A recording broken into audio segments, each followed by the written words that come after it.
അപ്പോൾ എല്ലാവർക്കും നമസ്കാരം. ഞാൻ സതീഷ് ആറ്റിങ്ങൽ. ഒരു വെറൈറ്റി മാസ്റ്റർ സർക്യൂട്ടുമായിട്ട് വീണ്ടും നിങ്ങളുടെ മുന്നിലേക്ക് എത്തുന്നു. ചെറിയൊരു ഇടവേള വന്നിട്ടുണ്ടായിരുന്നു, കുറച്ച് ശാരീരിക അസ്വസ്ഥതകളും കാര്യങ്ങളൊക്കെ വന്നതുകൊണ്ടാണ്. ഓക്കെ, ഇപ്പം നമുക്ക് ഇന്നത്തെ വീഡിയോയിലേക്ക് പോകാം. സമയം പാഴായി കളയുന്നില്ല. ഞാനിതേ ഇവിടെ 3 സ്വിച്ചും 2 ലൈറ്റും ഉണ്ട്. മെയിൻ ഓൺ ചെയ്തു, എല്ലാ ലൈറ്റും ഓഫ് തന്നെയാണ്. ഇനിയിപ്പോൾ ഞാൻ ചെയ്യാൻ പോകുന്നതെന്ന് പറഞ്ഞാൽ ദേ ഇവിടെ 3 2 വേ സ്വിച്ചുകളിൽ ആദ്യത്തെ 2 വേ സ്വിച്ച് ഞാൻ ഓൺ ചെയ്തു. ആദ്യത്തെ ലൈറ്റ് കത്തി, രണ്ടാമത്തെ ലൈറ്റ്. ഞാൻ ഇനി 3ാമത്തെ സ്വിച്ച് ഓൺ ചെയ്തു, 2ാമത്തെ ലൈറ്റ്. ഇപ്പോൾ 2 ലൈറ്റ് എനിക്ക് ഇൻഡിപെൻഡൻ്റ് ആയിട്ട് ഇവിടെ ഓപ്പറേറ്റ് ചെയ്യാൻ സാധിക്കുന്നുണ്ട്. ഓക്കെ, ഇപ്പോൾ ഞാൻ എന്ത് ചെയ്യും, 2 ലൈറ്റും ഓൺ ചെയ്തിട്ടിരിക്കുകയാണെങ്കിൽ തന്നെ എൻ്റെ മാസ്റ്റർ സ്വിച്ച് വെച്ച് എനിക്കിതിനെ ഓഫ് ചെയ്യാൻ സാധിക്കും. സാധാരണ ഒരു മാസ്റ്റർ സർക്യൂട്ടിൽ അങ്ങനെ ഒരു കണ്ടീഷൻ പാടാണ്. കത്തിക്കൊണ്ടിരിക്കുന്ന സാധനത്തിനെ നമുക്ക് ഓഫ് ചെയ്യാൻ പറ്റത്തില്ല. പക്ഷേ ഇവിടെ എനിക്ക് 2 ലൈറ്റിനെ ഓഫ് ചെയ്യാൻ പറ്റും. ഇനി ഇപ്പോൾ അപ്പോഴാപ്പോലും അങ്ങനെ ആയിരുന്നാൽ പോലും എനിക്ക് ഇൻഡിപെൻഡൻ്റായിട്ട് ഓൺ ചെയ്യാൻ സാധിക്കും.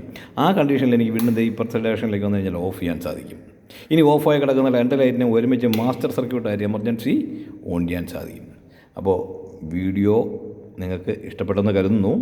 ഞാനിപ്പോൾ ഇത് അപ്ലോഡ് ചെയ്യുന്നു എങ്കിലും ഇതിൻ്റെ വിശദമായ വീഡിയോയും സർക്യൂട്ട് ഡയഗ്രവും വളരെ താമസിക്കാതെ തന്നെ എൻ്റെ ചാനലിലെത്തുന്നുണ്ട്.